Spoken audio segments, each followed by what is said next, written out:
الصادقين صلوات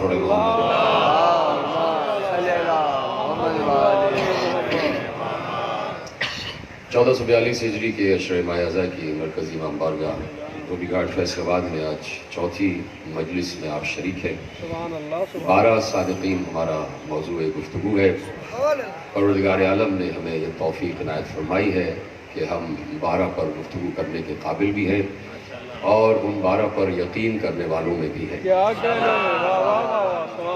اور اس نے ایسے 12 رہبر عنایت فرمائے ہیں کہ جو براہ راست اللہ کی نگرانی میں رہتے ہیں اور نگاہ خدا میں رہتے ہیں۔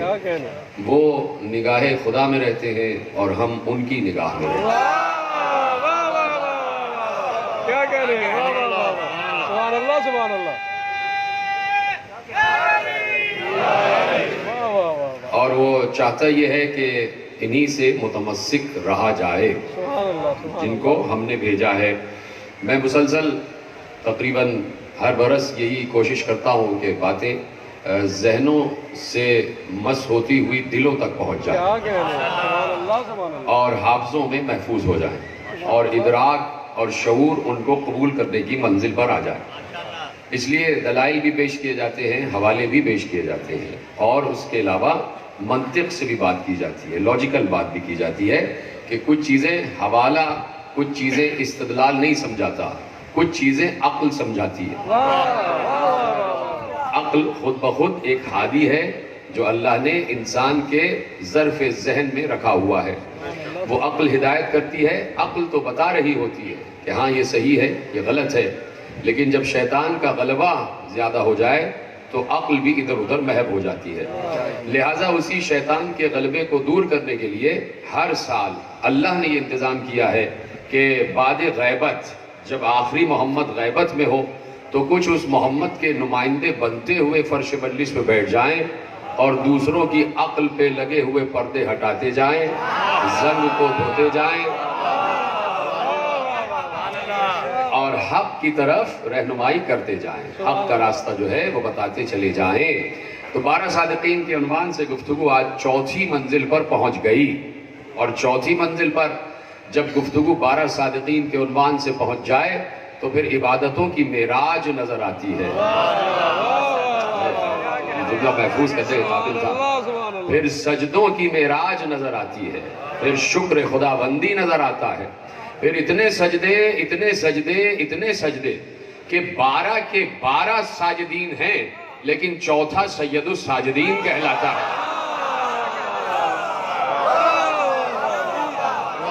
سبحان اللہ سبحان اللہ۔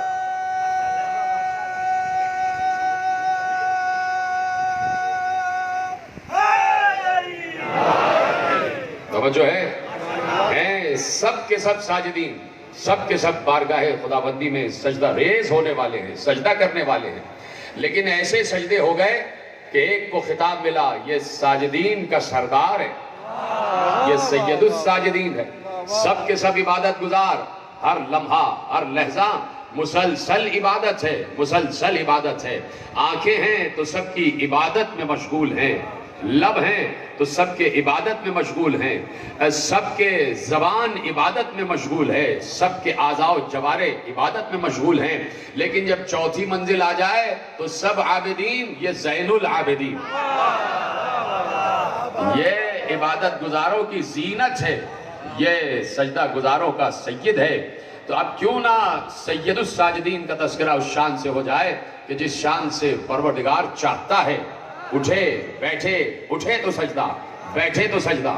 نکل رہے ہیں کسی مقام پر، کہیں کسی باغ میں گئے اور درخت لگانا شروع کیے، گٹھلیاں زمین میں داخل کرنا شروع کی، ایک ایک گٹھلی زمین میں دبائی، اس پر مٹی ڈالی، پھر سجدہ۔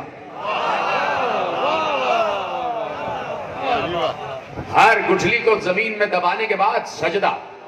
400 درخت لگا دیے تو 400 سجدے، اور اب جب اس کی پرورش کی اور پہلا بوٹا زمین سے پھوٹا تو سجدہ۔ کہیں سے گزر رہے ہیں، دو لوگوں میں لڑائی ہو رہی ہے، جھگڑا ہو رہا ہے، دونوں میں صلح و آشتی کروا دی، گلے ملوا دیا، پھر سجدہ۔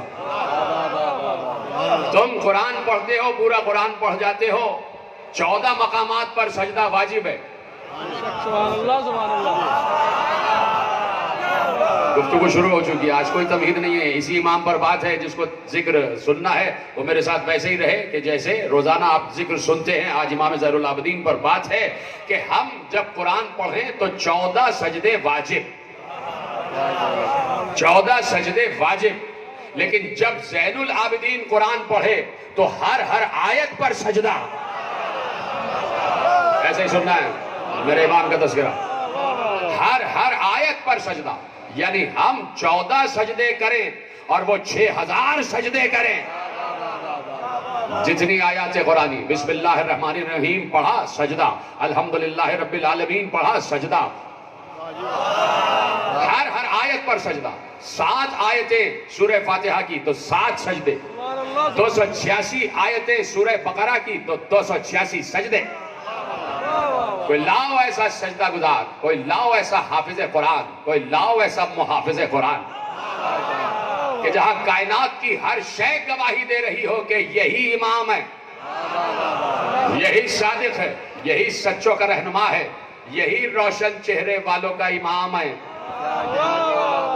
مسلسل سجدہ ہے، مسلسل سجدہ ہے، ہر بات پر سجدہ ہے، ہر امر پر سجدہ ہے، اور جب نماز ادا ہو گئی تو پھر سجدہ ہے، شکر کے سجدے کے بعد پھر سجدہ ہے۔ بارش برس رہی ہے، سجدہ ہو رہا ہے، غلہ اگ رہا ہے، سجدہ ہو رہا ہے، مومنین کو خوش دیکھ رہے ہیں، سجدہ ہو رہا ہے۔ اور عرض کروں گا آخر میں کہ ایک سجدہ تو اتنا طویل ہو گیا کہ اللہ نے فخر کیا اس سجدے پر۔ جو سمجھ گئے وہ سمجھ گئے، لیکن میں آخر میں عرض کروں گا وہ سجدہ کون سا سجدہ ہے۔ اب زین العابدین ہے اور سید الساجدین ہے، تو اب دیکھنا یہ ہے کہ ہمیں تو رسول نے پہچان بتا دی کہ میرے جو جانشین ہوں گے، میرے بعد جو امام آنے والے ہیں، میرے بعد جو تمہارے قائد و رہبر ہیں، ان کی پہچان کیا ہوگی، ان کو کیسے مانا جائے، ان کے صفات کیا ہیں، ان کا اختیار و اقتدار کیا ہے۔ یہ پیغمبر نے انسانوں کو تو بتایا، لیکن یہ جو انبیاء آتے ہیں، توجہ، یہ جو اوصیاء آتے ہیں، یہ جو ہدایت دینے والے آتے ہیں، یہ جو حجت خدا آتے ہیں، یہ حجج اللہ جو آتے ہیں، کیا یہ صرف انسانوں ہی پر حجت ہیں یا جنوں پر بھی ہیں، حیوانات پر بھی ہیں، پرندوں پر بھی ہیں، جمادات پر بھی ہیں، نباتات پر بھی ہیں؟ دیکھنے والی بات تو یہ ہے کہ کیا یہ صرف جن و انس کے حجت ہوتے ہیں، یا جن و انس کی ہدایت کے لیے آتے ہیں، یا کائنات کی ہر شے انہیں پہچانتی ہے؟ میں تو سوال اٹھانے کا عادی ہوں، اور میں نے سوال آپ کی خدمت میں پیش کر دیا ہے کہ کیا صرف عقل رکھنے والوں کے امام ہیں یا کائنات کی ہر شے کے امام ہیں؟ جب کہہ دیا رحمت للعالمین تو عالمین میں جو شے بھی ہے اس کے لیے رحمت ہے، ہر شے کے لیے رحمت ہے، رحمت للعالمین۔ تو اب ہر شے کے لیے روکا ہے میں نے۔ انسان کے پاس تو عقل ہے، اس عقل کے ذریعے وہ پہچان رہا ہے کہ ہادی زمانہ کون ہے۔ عقل کا خاصہ انسان کو دیا ہے اللہ نے، اس لیے اسے افضل المخلوق، اشرف المخلوق قرار دیا ہے۔ کیوں؟ اس لیے کہ اس کے پاس جوہر عقل ہے، اور جس کے پاس جوہر عقل ہو وہ ہر مخلوق سے افضل و اشرف ہوتا ہے۔ تو کیا پتھروں کے پاس بھی عقل ہے؟ کیا حیوانات کے پاس بھی عقل ہے؟ کیا چوپایوں کے پاس بھی عقل ہے؟ کیا پرندوں کے پاس بھی عقل ہے؟ غور کیا جائے تو اگر ان کے پاس عقل نہیں ہے تو یہ کیسے پہچانیں گے کہ اس دور کا حجت کون ہے؟ یہ کیسے پہچانیں گے کہ اس دور کا حجت کون ہے؟ اللہ نے انسان کو عقل دی اور عقل میں رہنمائی رکھی اور کہا کہ یہ عقل تمہاری رہنمائی کرے گی، یعنی انسان کو بالواسطہ رہنمائی دی اور تمام مخلوقات کو بلا واسطہ رہنمائی دی۔ اتنا مشکل لفظ نہیں تھا جسے آپ آسانی سے سن رہے ہیں۔ اب اس لفظ کو میں سمجھاتا ہوں کیونکہ آپ خاموش ہوئے تو میں سمجھاتا ہوں۔ مثلا پہلا لفظ کہوں گا، شاید آپ وہاں پہنچ جائیں گے، ذہین مجمع میرے سامنے بیٹھا ہوا ہے، کہ جیسے ہی جناب یوسف کے بیٹوں نے آ کے کہا، جناب یوسف کے بھائیوں نے آ کے کہا جناب یعقوب سے، اپنے بابا سے، جناب یعقوب نے بیٹوں سے پوچھا یوسف کہاں ہیں؟ کہا یوسف کو بھیڑیا کھا گیا، یوسف کو بھیڑیا کھا گیا۔ جناب یعقوب نے سب کی شکل دیکھی اور کہا کس مقام پر کھایا ہے بھیڑیے نے. وہ لے کے چلے, اس کنویں کے پاس آ گئے اور کہا یہیں پر بھیڑیا کھا کے چلا گیا. تو جناب یعقوب ایک بار وہیں کھڑے ہوئے اور آواز دی کہ اس خطے میں جتنے بھیڑیے ہیں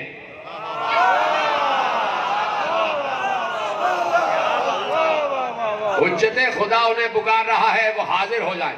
سبحان اللہ سبحان اللہ. حجت خدا پکار رہا ہے, خدا نہیں پکار رہا. کیا کہنے واہ واہ واہ واہ واہ. خدا نے تو پکارا ہی نہیں. خدا پکارے تو ہر شے لبیک کہے, اس لیے کہ وہ خالق ہے ہر شے کا.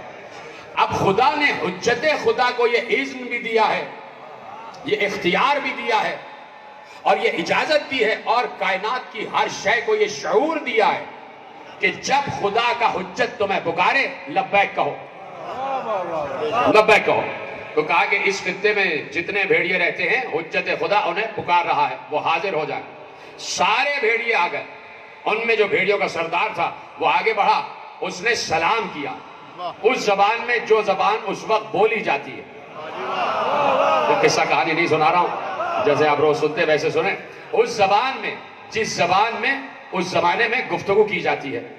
اب ہر کسی سے تو وہ گفتگو نہیں کرتا نا اس زبان میں.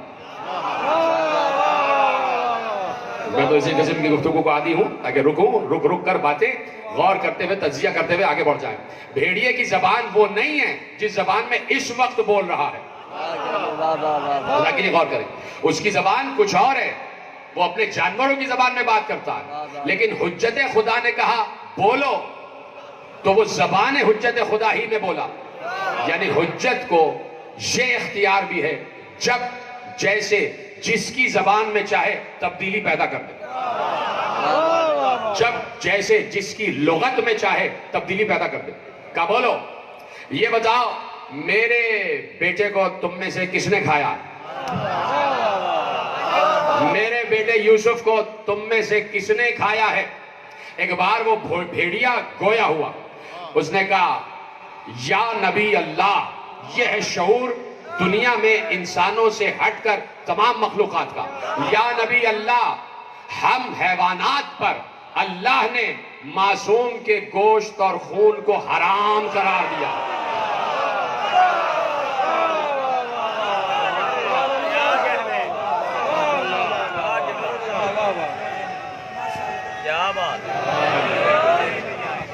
توجہ فرمائی آپ نے. تو حیوانات, اس لیے میں نے زحمت دی آپ کو, یہ واقعہ مجھے پڑھنا نہیں تھا, لیکن جب میں نے بال واسطہ اور بلا واسطہ لفظ استعمال کیا تو آپ خاموش ہوئے تاکہ سمجھا دیا جائے کہ بال واسطہ کسے کہتے ہیں. بال واسطہ کہتے ہیں کسی کے ذریعے سے, اور بلا واسطہ کہتے ہیں ڈائریکٹلی. تو اللہ نے انسان کو کسی کے ذریعے سے ہدایت دی, باقی تمام مخلوق کو براہ راست ہدایت دی, اور ان کے ذہن میں وہ چپ لگا کے بھیج دی کہ وہ جانتے ہیں کہ دنیا میں حجت خدا کون ہے, چاہے وہ پتھر ہی کیوں نہ ہو, چاہے وہ جمادات ہی کیوں نہ ہو. شواہد النبوہ امام عبد الرحمن جامی, امام اہل سنت, روایت لکھتے لکھتے کہتے ہیں کہ چوتھے امام زین العابدین جب امامت کے منصب پر فائز ہو گئے, یہ لفظ ان کے ہیں, چوتھے امام زین العابدین. بڑی آسانی سے سنا تھا آپ نے یہ لفظ, آپ سمجھ لیں کہ میں نے اس کا اضافہ کیا. یہ امام عبد الرحمن جامی کا لفظ ہے, امام اہل سنت کا لفظ ہے کہ چوتھے امام زین العابدین.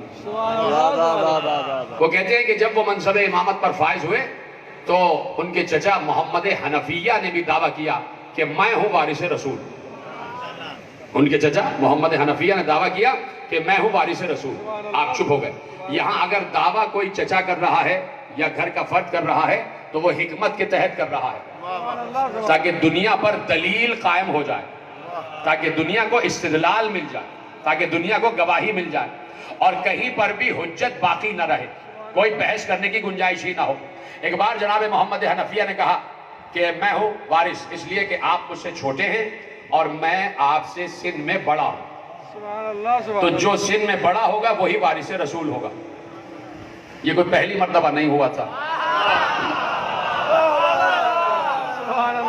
کہ میں بزرگ ہوں عمر میں تو مجھے خلافت رسول ملنی چاہیے. کچھ نوجوان ہنس رہے تو ان تک جملے پہنچ گئے. مجھے وراثت رسول ملنی چاہیے. اب اس معیار کو رد کرنا تھا. خدا کے لیے غور کریں. اس بنائے ہوئے خود ساختہ معیار کو رد کرنا تھا کہ جو سندراز ہو وہی نیابت کا حقدار ہوگا. اس معیار کو، خود ساختہ معیار کی تردید کرنا تھی. تو اب جناب محمد حنفیہ نے کہا میں بزرگ ہوں اس لیے میں وارث رسول ہوں. تو پہلی رد تو اس دعوے کی یہ ہو گئی اب جو ہونے جا رہی ہے. اور اس دعوے سے دوسرا دعویٰ بھی رد کرنا تھا کہ جناب محمد حنفیہ نے کہا کہ پیغمبر کی جو وراثتیں آپ کے پاس ہیں وہ مجھے دے دیجئے اس لیے کہ میں وارث ہوں. اس کا مطلب یہ ہوا کہ پیغمبر کی چھوڑی ہوئی وراثتیں امام زین العابدین کے پاس تھیں. ان میں صلاح رسول بھی تھے، ان میں کچھ کتب آسمانی بھی تھیں، ان میں عصائے رسول بھی تھا، ان میں رسول کا امامہ بھی تھا، ان میں رسول کی عبا بھی تھی، ان میں رسول کی قبا بھی تھی، ان میں رسول کے کمر کا پٹکا بھی تھا، ان میں رسول کی نالین بھی تھی.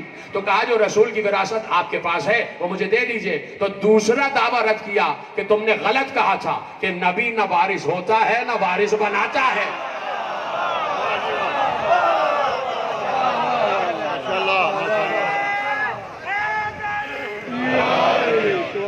توجہ ہے. کہا کہ نبی کی جو وراثتیں ہیں وہ مجھے دیجئے. اس کا مطلب ہے کہ نبی کچھ وراثت چھوڑ کر گئے تھے. اور نبی کی وراثتیں ہمیشہ یہی ہوا کرتی ہیں کہ جو انبیاء کی وراثتیں نسلاً بعد نسل، نبی کے بعد نبی سے ہوتے ہوئے اور انبیاء تک اور اوصیاء انبیاء تک پہنچ جاتی ہیں. کہا جو نبی کی وراثت ہے وہ آپ مجھے دے دیجئے. تو جناب محمد حنفیہ نے کہا کہ چچا بات یہ ہے، جناب زین العابدین نے کہا کہ چچا بات یہ ہے کہ یہ منصب میں خود لے کے نہیں بیٹھا ہوں. اللہ نے اس منصب کا مختار مجھے کیا ہے. اگر آپ چاہیں تو میں کسی حاکم سے گواہی دلواؤں. لیکن جب میں رک کے جملہ کہوں نا تو اس کے پیچھے پوری ایک تاریخ ہوتی ہے اور اس کے پیچھے پورا ایک منظر ہوتا ہے. آپ چاہیں تو کسی حاکم سے گواہی دلوا دوں. جناب محمد حنفیہ ارشاد فرماتے ہیں کون حاکم گواہی دے گا؟ اللہ کی حاکمیت کی کوئی دنیا کا حاکم گواہی دے گا؟ کون حاکم گواہی دے گا؟ امام نے کہا کعبے میں آئیے، یہ جو کعبے میں حجر اسود ہے یہ گواہی دے گا. یہ سلامت رہے. کہ اللہ کے گھر میں آئیے، اللہ کے گھر کا لگا ہوا پتھر گواہی دے گا. یعنی گفتگو یہ ہے اور جملہ یہ ہے کہ نہ پہچاننے پہ آئے تو جیتا جاگتا انسان نہ پہچانے، اور پہچاننے پہ آئے تو پتھر پہچان لے. کیا کہہ رہے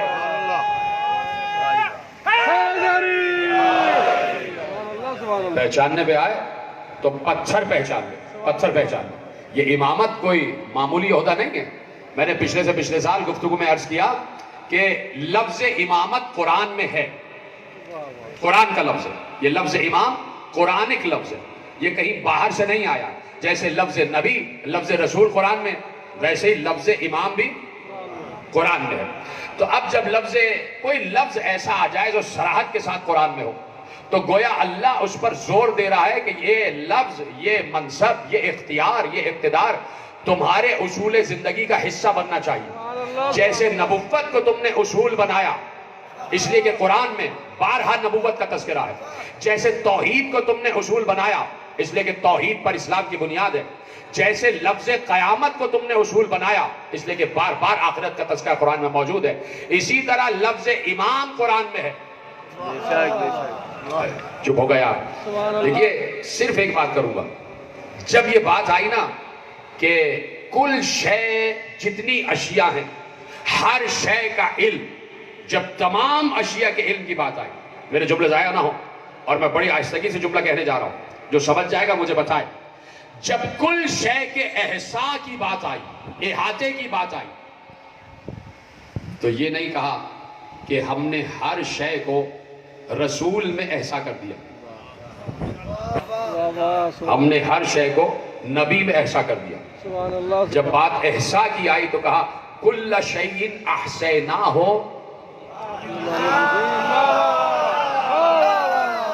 سلامت رہیں، آ گئے میرے ساتھ. امام مبین، ہم نے ہر شے کو امام مبین میں رکھا ہے، امام مبین میں رکھا ہے۔ لفظ امام مبین قرآن میں ہے، لیکن بات یہ ہے کہ اسی قرآن نے کہا ہم نے دو قسم کے امام قرار دیے ہیں۔ اللہ کہہ رہا ہے، یہ کسی نبی کا قول نہیں ہے، یہ کوئی حدیث نہیں ہے، یہ کوئی ارشاد نہیں ہے، یہ کوئی روایت نہیں ہے، یہ آیت ہے کہ اسی قرآن میں اللہ نے کہا، جس قرآن میں اللہ نے لفظ امام استعمال کیا تو کہا کہ دیکھو بھائی ذرا ہوشیار رہنا، دو قسم کے امام ہیں اس دنیا میں۔ ایک امام وہ ہے جو ہمارے امر سے امام بنا ہے، جو ہمارے امر سے ہدایت کرتا ہے، اور ایک وہ ہے کہ جو جہنم کی طرف دعوت دیتا ہے۔ ایک وہ ہے جو ہمارے امر سے ہدایت کرے، اور ایک وہ ہے جو یدعون الی النار۔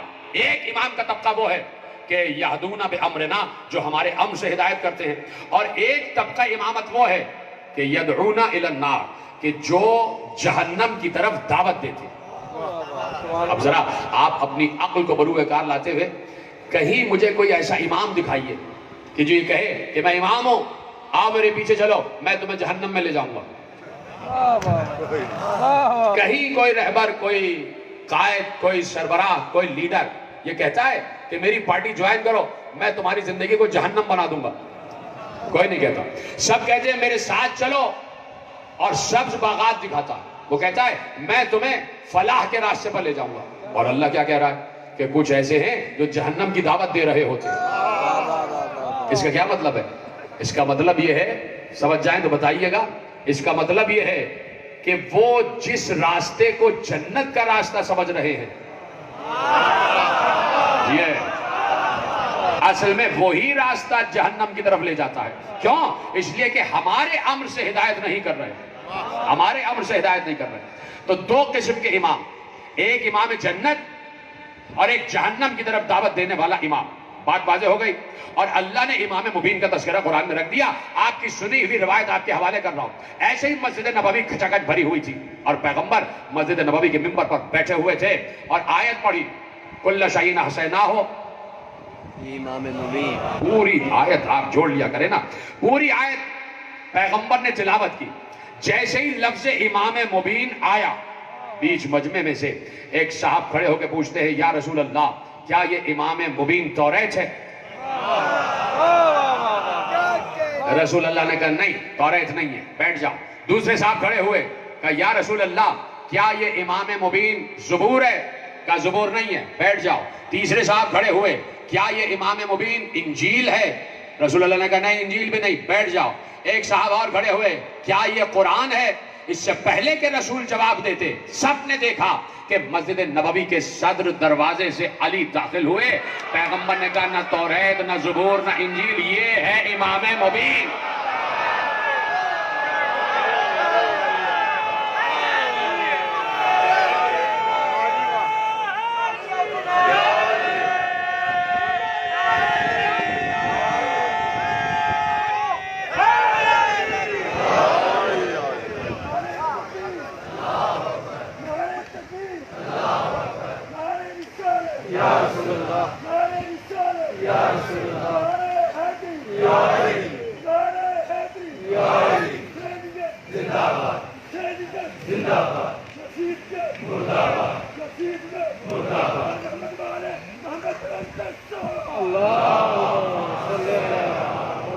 مل کے بابا سے بلند تو درود پڑھ دینا محمد و آل محمد کا۔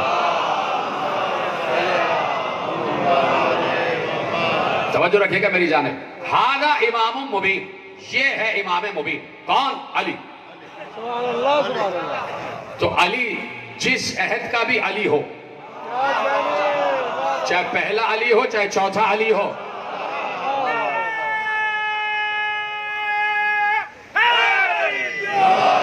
توجہ، آج مجھے ذکر ہی کرنا ہے علی زین العابدین پر، اور آپ ایسے سن رہے ہیں کہ جیسے آپ اپنے گھر کی باتیں سن رہے ہیں۔ بہت کم ائمہ کا تذکرہ ہوتا ہے، محرم میں صرف علی یا حسین پر ہی بات ہوتی ہے۔ میں چاہتا ہوں کہ سارے ائمہ پر بات ہو جائے، آپ کی اجازت ہے یا نہیں ہے؟ تو جیسے اماموں کا تذکرہ سننا ہے ویسے سنو، کوئی قصہ کہانی نہیں سنا رہا۔ میں چاہتا ہوں اگلی نسلوں تک تعارف 12 صادقین پہنچے، اور جن تک نہیں پہنچا ہے ان تک بھی پہنچ جائے، اور جن تک پہنچا ہے پھر بھی وہ جاہل ہیں ان تک بھی پہنچ جائے۔ اس لیے کہہ رہا ہوں کہ جیسے سننے کا حق ہے ویسے سنو، کوئی قصہ کہانی نہیں ہے۔ میرے چوتھے امام کا تذکرہ ہو رہا ہے اور ہر امام پہ بات ہوگی۔ تاکہ بتاؤں کہ پیغمبر نے جن کا تذکرہ بصراحت کیا ہے اور جن کو بڑی محبت کے ساتھ امت کے حوالے کیا ہے وہ ہیں کون؟ پھر چپ ہو گئے. اس لیے کہہ رہا ہوں ساتھ دیتے جانا میرا. امام مبین، ہذا امام مبین، یہ ہے امام مبین. قرآن نے بھی اپنے کو کتاب مبین کہا. میں پوچھنا چاہتا ہوں کہ قرآن میں کیا کیا صلاحیتیں ہیں؟ وَلَوْ أَنَّ قُرْآنًا سُيِّرَتْ بِهِ الْجِبَالُ أَوْ قُطِّعَتْ بِهِ الْأَرْضُ أَوْ كُلِّمَ بِهِ الْمَوْتَى بَلْ لِلَّهِ الْأَمْرُ جَمِيعًا. سورہ رات میں اللہ نے کہا کہ قرآن کا علم یہ ہے کہ اس سے پہاڑوں کو ہٹایا جا سکتا ہے. کیا میں پیچھے رخ کر لوں؟ پیچھے والے آپ سے زیادہ بول رہے ہیں مجھ سے، میرا ساتھ دیتے رہے. قرآن کا علم یہ ہے کہ اس سے پہاڑوں کو اپنی جگہ سے ہٹایا جا سکتا ہے. قرآن کا علم یہ ہے کہ اس سے سینکڑوں میل کے فاصلے چشم زدن میں طے کیے جا سکتے ہیں. اور قرآن کا علم یہ ہے کہ قبر میں دھسے ہوئے مردوں سے بھی بات کی جا سکتی ہے. قرآن اپنے علم کے بارے میں گفتگو کر رہا ہے. سورہ رات کہ قرآن کے ذریعے سے پہاڑوں کو حرکت دی جائے. قرآن کا علم یہ ہے کہ یہی قرآن چاہے تو فاصلے طے کروا دے. یہی قرآن مردوں سے بات کرے. اور گھر میں، گھر کے باہر، ہر محلے میں مدرسے سجے ہوئے ہیں اور بچے جھوم جھوم کر حفظ قرآن کر رہے ہیں اور پوری پوری زندگی حافظان قرآن میں اور آپ بن جاتے ہیں. تو میں اور آپ حافظ قرآن، تو میں آپ سے سوال پوچھنا چاہتا ہوں. آپ ماشاءاللہ حفظ قرآن کیے ہوئے ہیں تو قرآن کی آیت پڑھے جائیے. 20 برس سے آپ حفظ قرآن کیے ہوئے ہیں، مسلسل قرآن پڑھ رہے ہیں تو اتنا تو قرآن دل میں، دماغ میں اور زبان میں اثر کر چکا ہوگا کہ قرآن کی آیت پڑھیے اور پہاڑ ہٹا کے دکھائیں.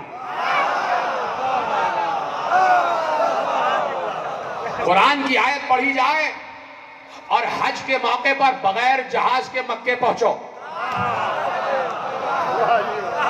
قرآن کی آیت پڑھی جائے اور قبرستان میں جا کر اپنے مردوں سے بات کرو. ارے بڑی آسانی سے سن لیتے. بعض اوقات آپ جملے قرآن کہہ رہا ہے او کلما بہل موتا، مردوں سے بات کی جائے. یہ قرآن، اس کا علم یہ ہے کہ مردوں سے بات کی جائے، بات کی جائے. کلما سے نکلا ہے تکلم، یعنی بات کرنا، نطق. میں آپ سے بات کر رہا ہوں اس لیے کہ آپ مجھ سے بات کر رہے ہیں. میں آپ سے بات کر رہا ہوں اس لیے کہ آپ مجھ سے بات کر رہے ہیں. آپ مجھ سے بات کر رہے ہیں اس لیے کہ میں آپ سے بات کر رہا ہوں. اس کو کہتے ہیں کلام کرنا. کلام خاموشی میں نہیں کیا جاتا، تنہائی میں گفتگو نہیں کی جاتی. ایسے جو تنہائی میں اکیلے میں بول رہا ہوتا ہے اسے لوگ دیوانہ سمجھتے ہیں. جب بات تکلم کی آ جائے، گفتگو کی آ جائے، تو اس کا مطلب ہے کہ سامنے کوئی ہے جو بول رہا ہے اور ادھر سے کوئی ہے جو بول رہا ہے، ادھر سے کوئی ہے جو سن رہا ہے، ادھر سے کوئی ہے جو سن رہا ہے. اللہ کہہ رہا ہے قرآن کے علم کے ذریعے مردوں سے بات کی جائے. تو قرآن تو مردوں کو زندہ مان رہا ہے. قرآن تو کہہ رہا ہے مردوں سے بات بھی کی جا سکتی ہے. پھر آپ چپ ہو گئے. میں نے کہا نا کہ عجیب مزاج آپ کا بن جاتا ہے. مجھے پھر رکنا پڑتا ہے، میرے پاس بہت وقت کم ہے اور تیزی سے مجھے کئی منزلیں طے کرنا ہے. میں یہی سوچ رہا تھا کہ کیسے کہاں آپ کو لے جاؤں، لیکن آپ نے مجھے روکا کہ مردوں سے بات کی جائے علم قرآن کے ذریعے. تو کوئی ہے جو قرآن پڑھے اور مردوں سے بات کرے. بہت سے مسائل ایسے ہو جاتے ہیں کہ گھر کے وراثت کے مسائل ہوتے ہیں اور جب کوئی گھر کا بڑا وارث دنیا سے چلا گیا بغیر وصیت کیے ہوئے تو بچوں میں جھگڑا ہو رہا ہے کہ کون سی چیز کس کے نام، کون سی چیز کس کے نام. تو جاؤ قبر کے پاس جاؤ، قرآن پڑھو اور جانے والے باپ سے، مردہ باپ سے پوچھ لو کہ کس بیٹے کو کیا دینا ہے. قرآن ہے قرآن. تو اب آپ چپ ہوئے. میں نے کہا اس لیے دلیل دے رہا ہوں کہ مردوں سے بات کی جائے. جنگ بدر فتح ہو گئی، کفار کے مردے ایک جگہ جمع کیے گئے. جتنے مکے کے کافروں کے مردے تھے وہ سب ایک جگہ جمع کیے گئے. پیغمبر آگے بڑھے، سب کو ساتھ ساتھ لٹا دیا گیا. پیغمبر آگے بڑھے اور پیغمبر نے کہا سنو، جو تمہارے بتوں نے تم سے وعدہ کیا تھا بتاؤ پورا ہوا؟ جو میرے اللہ نے وعدہ کیا تھا وہ پورا ہوا. کسی بلند قامت کے صاحب نے کہا یا رسول اللہ آپ تو ان سے ایسے بات کر رہے ہیں جیسے یہ زندہ ہیں، سن رہے ہیں. پیغمبر نے کہا تم سے بہتر سن بھی رہے ہیں، سمجھ بھی رہے ہیں.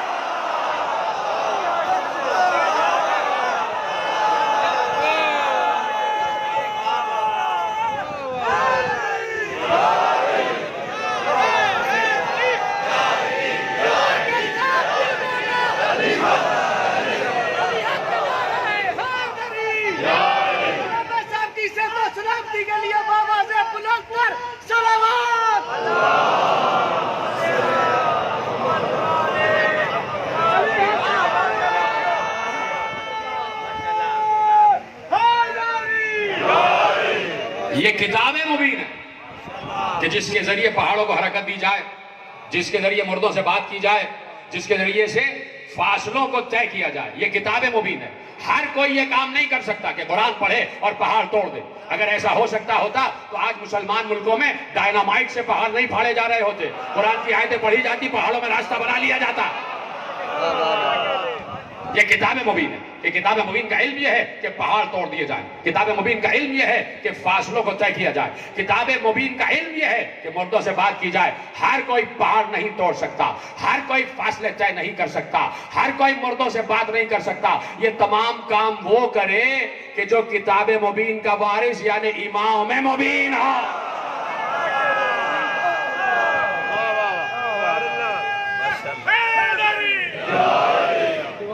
توجہ، اس لیے کتاب مبین کے ساتھ لفظ رکھا امام مبین، امام مبین۔ تو امام مبین ہر دور میں ہوگا جب تک کتاب مبین ہے۔ جی جو لوگ میرا ایسے ہی ساتھ دے دیتے میں ان کو بڑے خوشی سے دیکھتا ہوں۔ جب تک کتاب مبین ہے تب تک امام مبین کا ہونا لازمی ہے۔ تو آج بھی تو کتاب مبین ہے، تو اب ڈھونڈو کہ امام مبین کہاں ہے؟ کہاں ہے؟ ڈھونڈو۔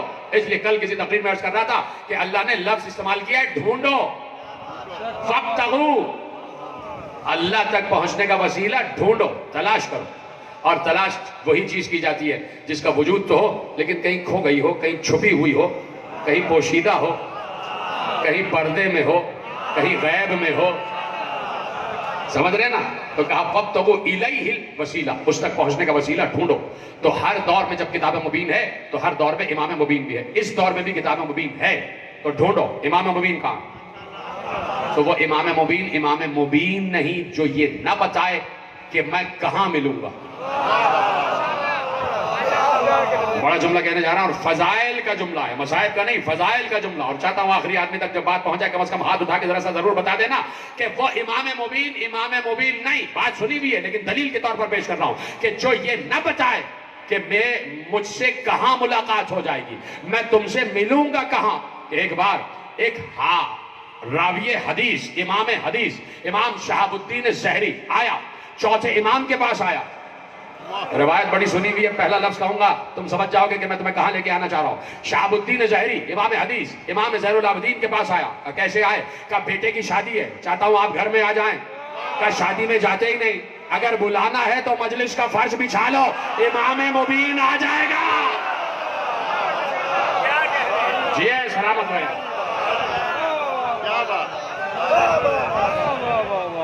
توجہ فرمائی آپ نے؟ تو اب جب تک کتاب مبین ہے تب تک امام مبین ہے۔ اور امام مبین وہ کہ کائنات کی ہر شے اس کی شناخت رکھتی ہو، اس کی پہچان رکھتی ہو، ہر شے کے تکلم سے وہ جانتا ہو، بولی سے جانتا ہو، نطق ہر شے کا پہچانتا ہو۔ امام میرے جا رہے تھے، مجھے واقعہ یاد آ گیا، اور اس کو بھی ملا عبد الرحمن جامی نے شواہد النبوہ میں امام اہل سنت نے لکھا ہے کہ جا رہے تھے اور ساتھ میں کچھ لوگ بھی۔ جب ساتھ میں کچھ لوگ ہوں امام کے یا نبی کے تو ہر کوئی صاحب یقین نہیں ہوتا، ہر کسی کی منزل ایمان ایک جیسی نہیں ہوتی۔ اگر ایسا ہوتا تو کبھی بھی سلمان 10ویں درجے پر، ابو ذر 9ویں درجے پر، سب کے سبھی 10ویں درجے پر ہو جاتے، ہے نا؟ ایمان کے درجے ہوتے، جو ساتھ ہوتے ہیں ہر کسی کا یقین و ایقان و ایمان ایک جیسا نہیں ہوتا۔ کوئی شک کی منزل پر ہوتا ہے، کوئی گمان کی منزل پر ہوتا ہے، کوئی یقین کی منزل پر ہوتا ہے، کوئی عین الیقین کی منزل پر ہوتا ہے، کوئی علم الیقین کی منزل پر ہوتا ہے۔ مختلف یقین کی منزلیں ہیں۔ امام کے ساتھ جا رہے ہیں کچھ لوگ ہیں۔ ایک بار ایک ہرنی دوڑتی ہوئی آئی، بچے سنیں، نوجوان سنیں، واقعے کو محفوظ کریں۔ ایک ہرنی دوڑتی ہوئی آئی، اور دوڑتی ہوئی جب آئی پہلے امام کے قدموں کو بوسہ دیا، امام کے قدموں کو بوسہ دیا، اور بوسہ دینے کے بعد اپنے پاؤں زمین پر مارنے لگی، اور کوئی بڑی کربناک آواز میں چیخ رہی تھی۔ لوگوں نے پوچھا مولا یہ کیا کہہ رہی ہے؟ کہا یہ مجھ سے کہہ رہی ہے کہ ایک قریش ہے جس کا نام فلاں بن فلاں ہے، وہ اس کے بچے کو قید کر کے لے گیا ہے، اور یہ کہہ رہی ہے کہ 2 دن سے اس نے میرا دودھ نہیں پیا ہے، وہ بچہ بھوکا ہوگا، میں چاہتی ہوں کہ کچھ دیر کے لیے وہ بچہ مجھے دے دیا جائے، اور میں وعدہ کرتی ہوں کہ جب دودھ پلا لوں گی تو واپس کر دوں گی۔ اللہ اکبر۔ ایسے سننے کا حق ہے جیسے آپ سن رہے ہیں. کچھ لوگوں کے دل میں شک پیدا ہوا کہ ایسا ہے بھی یا نہیں، اس لیے کہ ہرنی اپنی زبان میں بات کر رہی ہے. ابھی تو جملہ کہا نا، ہرنی اپنی زبان میں بات کر رہی ہے. بھیڑیے والا جملہ کہا، جب اذن ہوتا ہے تب زبان بدلتی ہے. اور امام امام نبی رسول ہر جانور تک کی زبان کو جانتا، اپنی زبان میں بول رہی تھی. اور امام نے کہا یہ کہہ رہی ہے. کچھ لوگوں کو شک ہوا کہ ایسا ہے بھی یا نہیں، اور یہ شک کچھ لوگوں کا آج تک ختم ہوا نہیں ہے. آپ کے سمجھ رہے میں باہر والوں کی بات کر رہا ہوں. کچھ گھر کے لوگوں کو ابھی بھی شک ہے. یہ شکوک دور کرو، ایقان و ایمان کی منزلوں پر آ جاؤ. کچھ لوگوں کو شک ہوا کہ ایسا ہے بھی یا نہیں، معلوم نہیں یہ کیا کہہ رہی ہے. اور یہ علی بن حسین اپنی طرف سے کچھ کہہ رہے ہیں، تو انہوں نے نام تو سنا کہ امام نے کہا فلاں بن فلاں قریش، یہ ہرنی کہہ رہی ہے. یعنی جس وقت وہ قریش اس کے بچے کو لے کر جا رہا تھا، اس نے ہرنی کو اپنا نام تھوڑی بتایا تھا. بھائی واقعات پر رکا کرو، اس کا تجزیہ کیا کرو. اس نے نام تھوڑی بتایا تھا، لیکن اس کو کم از کم ہرنی کو تو اتنا شعور ہے کہ اس نام کیا ہے اس کا، اس کے باپ کا نام کیا. یا ہو سکتا ہے اس کے ساتھ کوئی ہو، اس کا نام لے رہا ہو. چلیے جو شک کی منزل پر ہے ان کا شک میں نے رفع کر دیا. تو اس نے نام سن لیا، تو نام اس نے بتایا. تو نام مولا نے اس کی زبان سے سنا اور دہرایا تو سب نے سنا. لوگوں نے کہا جلدی سے جاؤ، وہ قریش فلاں محلے میں رہتا ہے، اس کو بلا کے لے آؤ. ہاتھ کنگن کو عارضی کیا، پڑھے لکھے کو فارسی کیا. وہ قریش آ گیا.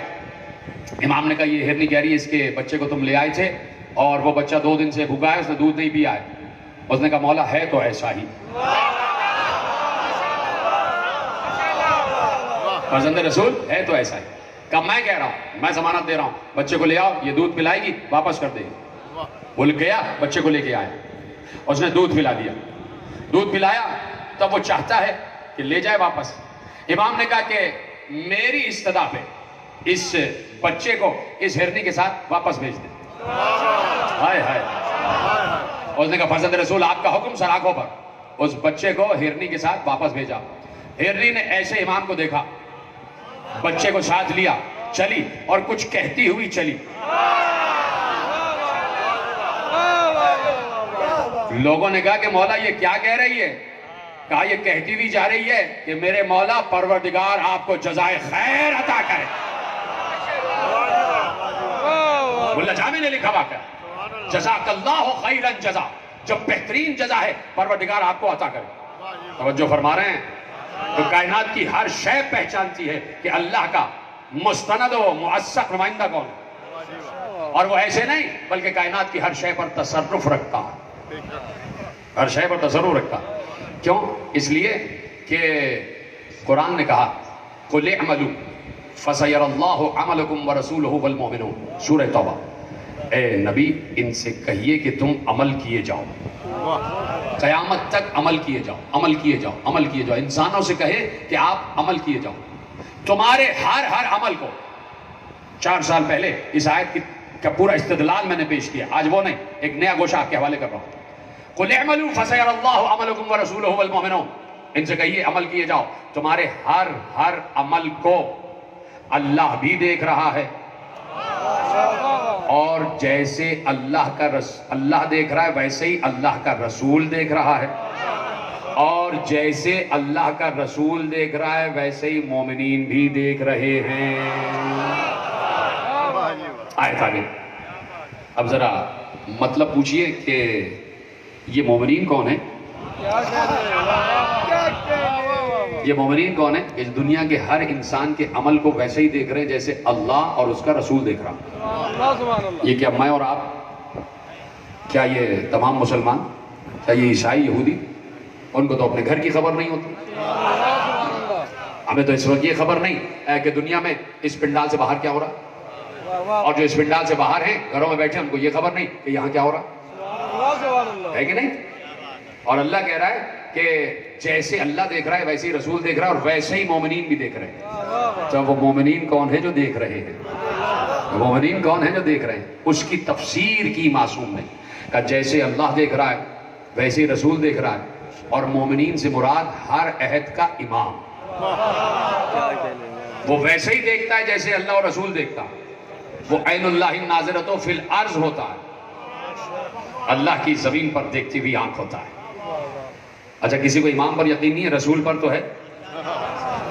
رسول پر تو یقین ہے. رسول ویسے ہی دیکھتے ہیں کہ جیسے اللہ دیکھ رہا ہے. سبحان پھر اللہ. آپ چپ ہو گئے. بھائی رسول نماز پڑھا رہے تھے اور نماز ختم ہوئی تو لکھا یہ ہے کہ 10ویں یا 11ویں صف میں جناب میسرہ نماز پڑھ رہے تھے. نماز ختم ہوئی, پیغمبر پیچھے مڑے اور پیچھے مڑ کے کہا قم یا میسرہ, کھڑے ہو جاؤ میسرہ. جی یا رسول اللہ, کہ نماز دوبارہ پڑھو اس لیے کہ تمہاری نماز ٹوٹ چکی ہے. سبحان اللہ. شرمندہ ہو گئے, کہا ہاں یا رسول اللہ, ہاں ایسی کوئی حرکت ہوئی کہ نماز میری ٹوٹ گئی, لیکن یا رسول اللہ ابھی میں نماز کا اعادہ کرتا ہوں, یہ بتا دیجئے آپ کو کیسے پتا چلا؟ آپ پہلی صف میں ہیں, میں 11ویں صف میں ہوں. کہا میسرہ تمہیں پتا نہیں کہ جیسے میں آگے دیکھتا ہوں ویسے پیچھے بھی دیکھتا ہوں,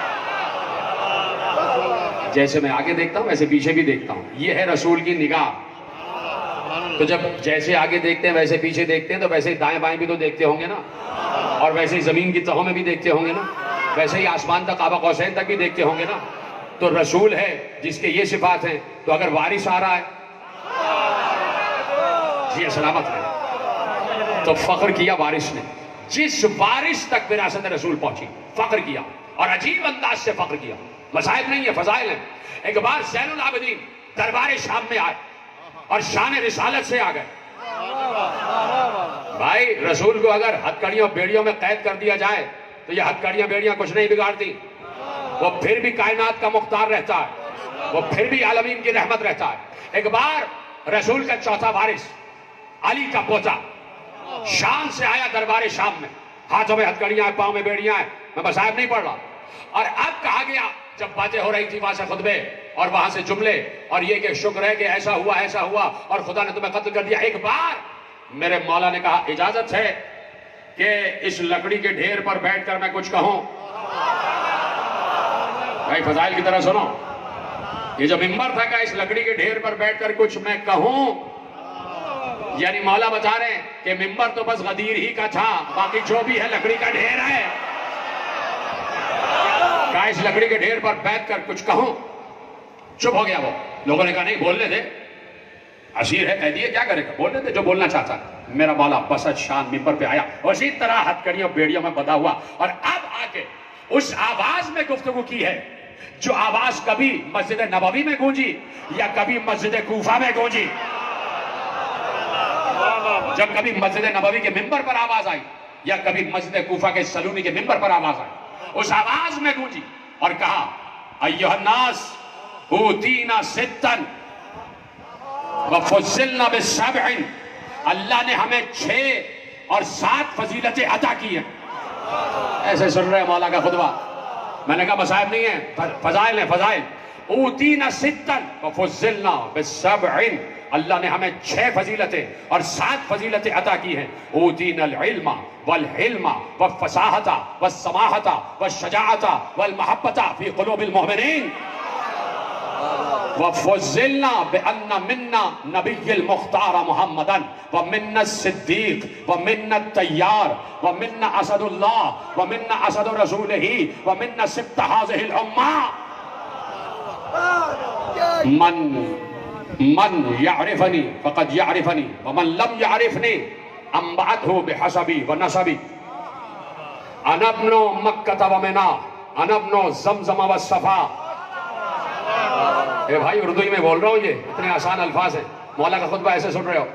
انا ابن مکہ ومنا انا ابن زمزم والصفا انا ابن من حمل على البراق في الهواء انا ابن من اسري به من المسجد الحرام الى المسجد الاقصى انا ابن من بلغ به جبرائیل الى سدرة المنتہى انا ابن من دنا فتدل فكان قاب قوسين او ادنى انا ابن من صلى به ملائكة السماء انا ابن من اوحى اليه الجلیل ما اوحى انا ابن محمد المصطفیٰ انا ابن علی المرتضیٰ انا ابن من ضرب بسیفین بین یدی رسول اللہ انا ابن صالح المؤمنین ووارث النبیین وقامع الملحدین ویعصوب المسلمین ونور المجاہدین وزین العابدین.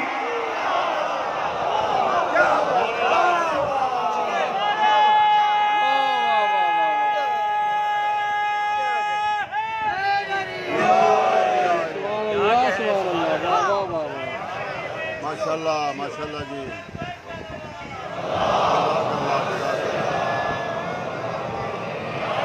توجہ ہے میری جانب. خدا کا شکر ہے کہ جملے آپ تک پہنچ رہے ہیں. خدا آپ کو کوئی غم نہ دے سوا غم حسین کی. جیسے آپ نے سنا ہے زین العابدین کا خطبہ, اب تک تو تم مصائب میں سنتے ہو, آج فضائل میں سنو کہ زین العابدین اپنی فضیلت بتا رہے ہیں, اور بتا رہے ہیں میں ہی امام مبین ہوں, میں ہی اس دور کا صادق ہوں, اس لیے کہ صادق رسول کا وارث ہوں. کا سنا اللہ نے ہمیں 6 فضیلتیں اور 7 فضیلتیں عطا کی. اوتینا الحلم والعلم, یہ تو آسان جملے ہیں نا بھائی.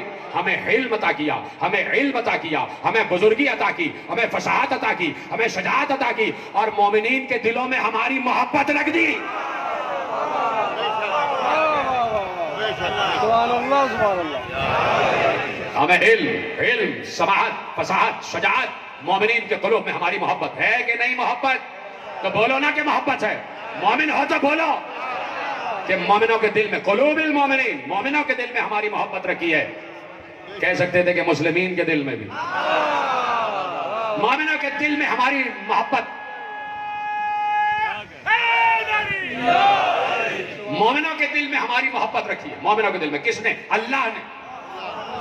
جب اللہ مومنوں کے دل میں محبت رکھتے تو اس محبت کو کوئی ہٹا نہیں سکتا. کہ اللہ نے مومنوں کے دل میں ہماری محبت رکھی ہے. اور کہا, پھر کیا کہا؟ وَفُزِّلْنَا بِالسَّبْعِ, ہمیں 7 فضیلتیں عطا کی. اب وہ 7 فضیلتیں امام نے ارشاد فرمائی. کہ سنو, فُزِّلْنَا بِأَنَّ مِنَّا نَبِيَّ الْمُخْتَارِ محمد. سنو, ہم ہی میں سے تو محمد ہے, ہمارے ہی میں سے وہ محمد ہے جو کائنات کا مختار ہے. اور اب دوسرا جملہ سنیں گے, آپ کی خاموشیوں کی نظر. دوسرا جملہ سنیں گے. پہلا جملہ کیا کہا؟ بِأَنَّ مِنَّا نَبِيَّ الْمُخْتَارَ محمد, ہم ہیں, ہمارے میں سے نبی مختار محمد ہے. وَمِنَّا الصِّدِّيقِ. اب ترجمہ تو میں کروں گا نہیں, جو سمجھ گئے ان کو میرا سلام ہے, جو نہیں سمجھے وہ ان سے پوچھ لیں جو سمجھ گئے. وَمِنَّا الصِّدِّيقِ وَمِنَّا الطَّيَّارِ. جعفر طیار ہم میں سے ہے جسے جنت میں اللہ نے پرواز کے لیے 2 پر دیے ہوئے ہیں. لاکھ کوئی جعفر طیار جیسا, کوئی جعفر طیار جیسا. وَمِنَّا اسد اللہ, خدا کا شیر ہم ہیں, ہمارے ہی میں سے خدا کا شیر ہے. اسد و رسول ہی, اور رسول کا شیر بھی ہم ہی میں سے ہے. وَمِنَّا سِبْتَ هَذِهِ الْأُمَّةِ, اور امت کے 2 سبت ہم میں سے ہیں, حسن اور حسین. اور آپ نے ارشاد فرمایا, بڑی شان سے پورا دربار ہمتن گوش ہو کر سن رہا ہے, اور زین العابدین بتا رہے ہیں میں کون ہوں, کس کے گھر کا فرزند ہوں. کہا سنو میں کون ہوں, نہیں جانتے میں کون ہوں؟ جو جانتا ہے وہ جانتا ہے, جو نہیں جانتا میں اسے آج اپنا حسب بھی بتا رہا ہوں, نسب بھی بتا رہا ہوں. حسب بھی سنو میرا اور نسب بھی سنو. کہا سنو, میرا حسب اور نسب یہ ہے کہ انا ابن مکہ و منا, میں مکہ کا بیٹا ہوں, میں منا کا بیٹا ہوں, میں زمزم کا بیٹا ہوں, میں صفا کا بیٹا ہوں. انا ابن زمزم و صفا, میں زمزم کا بیٹا ہوں, میں صفا کا بیٹا ہوں. آج جس زمزم و صفا کو شعائر اللہ کہہ کر وہ ادا کر رہے ہو, وہ یہی تو ہیں, وہ یہی تو ہیں. یہ جو صحیح کر رہے ہو, یہ جو صحیح کر رہے ہو صفا و مروہ کے درمیان, اگر صحیح کے دوران آل محمد ذہن میں نہیں تو کچھ نہیں. زین العابدین نے بڑے دربار میں خطبہ دیا, بنو امیہ کے دربار میں بنو ہاشم کا خطبہ جاری اور ساری ہے کہ انا ابن مکہ و منا, انا ابن زمزم و صفا, میں مکہ کا بیٹا, میں منا کا بیٹا, میں زمزم کا بیٹا, میں صفا کا بیٹا. یہ تو کچھ بھی نہیں ہے. آگے جملے کہے, انا ابن من حمل علی البراق فی الہوا, میں اس کا بیٹا ہوں جسے براق اڑا کے لے گیا. من حمل علی البراق فی الہوا, جس نے براق پر سواری کی, میں اس کا بیٹا ہوں. انا ابن من اسری بہ من المسجد الحرام الى المسجد الاقصی, میں وہ ہوں جسے معراج پر لے جایا گیا مسجد حرام سے مسجد اقصی کی طرف. انا ابن من بلغا بہ جبرائیل الی سدرۃ المنتہا، میں وہ ہوں جو جبرائیل کے ساتھ سدرۃ المنتہا تک پہنچا۔ انا ابن من دنا فتدلی فکان قاب قوسین او ادنا، میں وہ ہوں جس کے لیے اللہ نے کہا کہ اتنا فاصلہ رہ گیا کہ کچھ بھی فاصلہ نہ تھا، جب قاب قوسین تک پہنچا، میں اس کا بیٹا ہوں۔ جملے سنو، میں اس کا بیٹا، میں اس کا بیٹا، میں اس کا بیٹا، میں معراج پر جو پہنچا اس کا بیٹا۔ انا ابن من صلی بہ ملائکۃ السماء، میں وہ ہوں جس نے آسمان کے ملائکہ کو نماز پڑھائی۔ انا ابن من اوحی الیہ الجلیل ما اوحی، میں اس کا بیٹا ہوں جسے اللہ نے جو وحی کرنا تھی کی۔ نہیں سمجھے آپ؟ بار بار کہا انبنو انبنو انبنو، میں اس کا بیٹا، میں اس کا بیٹا، میں اس کا بیٹا جو معراج پر گیا، میں اس کا بیٹا جو قاب قوسین پر گیا، میں اس کا بیٹا جو سدرہ تک گیا، میں اس کا بیٹا جو براق پر پہنچا، میں اس کا بیٹا جسے اللہ نے وحی کی۔ تو بتا تو کس کا بیٹا؟ اب سمجھے؟ ابھی خود بھی سمجھا کرو، جو بار بار میں کہہ رہا ہوں انبنو، میں تو اس کا بیٹا، میں تو اس کا بیٹا، تم بتا تم کس کے بیٹے؟ ابھی تک بات ہو رہی تھی باپ کی وراثت کی، آگے بڑی بات، انا ابن محمد المصطفیٰ، میں محمد مصطفیٰ کا بیٹا، انا ابن علی المرتضیٰ، میں علی مرتضیٰ کا بیٹا، مصطفیٰ اور مرتضیٰ کا بیٹا میں ہی ہوں، میں ہی ہوں۔ اب کہا انا ابن صالح المومنین، جسے خدا نے قرآن میں صالح المومنین کہا ہے، علی، میں اس کا بیٹا ہوں۔ انا ابن وارث النبیین، میں نبیوں کے وارث کا بیٹا ہوں۔ انا ابن قامع الملحدین، جو ملحدوں کو ختم کرتا ہے میں اس کا بیٹا ہوں، جو ملحدوں کو ختم کرتا ہے میں اس کا بیٹا ہوں۔ انا ابن یعصوب المسلمین، میں مسلموں کے یعصوب کا بیٹا ہوں، جسے پیغمبر نے یعصوب الدین کہا تھا۔ یہ چیزیں تو بچپن میں سنتے ہو بھائی، انا ابن یعصوب المسلمین۔ اور اب جملہ کہا، اور اتنا آسان جملہ ہے کہ جملہ ضائع نہ ہو، خود بخود سمجھنا میں کہنا کیا چاہ رہا ہوں۔ انا ابن نور المجاہدین، جی سلامت رہے، میں مجاہدین کے نور کا بیٹا ہوں۔ پتہ چلا جہاد میں بھی نور ہوتا ہے، اور اس جہاد میں نور ہوتا ہے جس میں علی شامل ہو۔ نور المجاہدین و زین العابدین، میں زین العابدین کا بیٹا ہوں تو زین العابدین ہوں، میں زین العابدین کا بیٹا ہوں۔ اور اب ختم ہو جاتی بات، ابھی تک تو بتایا نا کہ کس مرد کا بیٹا ہوں، تو تو بتا تو کس مرد کا بیٹا ہے۔ اور اب کہا جملہ سمجھ جانا، انا ابن فاطمہ الزہرا و سیدۃ النساء، تو اپنی ماں کا نام بتا دے۔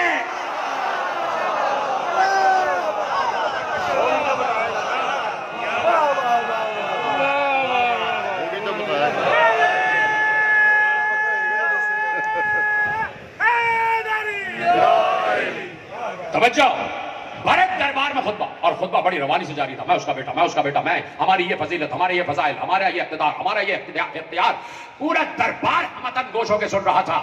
معصوم کی بات، امام مبین کا خطبہ، امام مبین کا اختیار، کہ اچانک اس کو ایک بار خلش سی پیدا ہوئی کہ کہیں دربار منقلب نہ ہو جائے، کہ کیسے روکا جائے، کیسے روکا جائے، کیسے روکا جائے۔ ایک بار مؤذنوں کو آواز دی، اذان دو، سنانا فضائل پڑھا، اذان دو، اذان دو۔ ایک نہیں 7 اذانیں بیک وقت دی گئی۔ یہ بیٹھا ہے علی کا بیٹا، کوئی معمولی شخصیت ممبر پہ نہیں بیٹھی ہے۔ اب جیسے ہی اذان شروع ہوئی، اللہ اکبر، کا بے شک اللہ اکبر ہے، اللہ اکبر، کا بے شک وہ جل جلالہ ہے، اللہ اکبر، بے شک وہ کبریا ہے، اللہ اکبر، بے شک خدائی اسی کے لیے ہے، اشہدو ان لا الہ الا اللہ، کا واقعاً اس کے سوا کوئی معبود نہیں، اشہدو ان لا الہ الا اللہ، کا واقعاً اس کے سوا کوئی معبود نہیں۔ ایک بار اس نے کہا اشہدو ان محمد رسول اللہ، امام نے کہا رک جا ذرا دیر، رک جا، اے یزید یہ بتا محمد تیرا جد تھا یا میرا جد تھا؟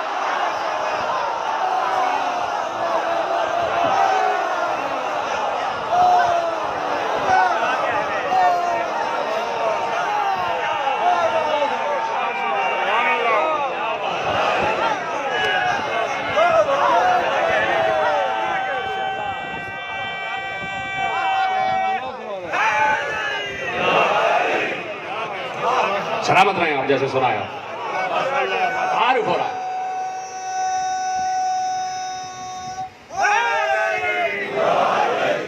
تعارف و تعریف ہو رہی ہے کہ کون لوگ آ گئے ہیں شام میں، آئے ہیں شام میں لیکن لائے ہیں صبح۔ صبح والے شام میں آ گئے، اور صبح والے جو شام میں پہنچے تو شام میں سویرا ہو گیا۔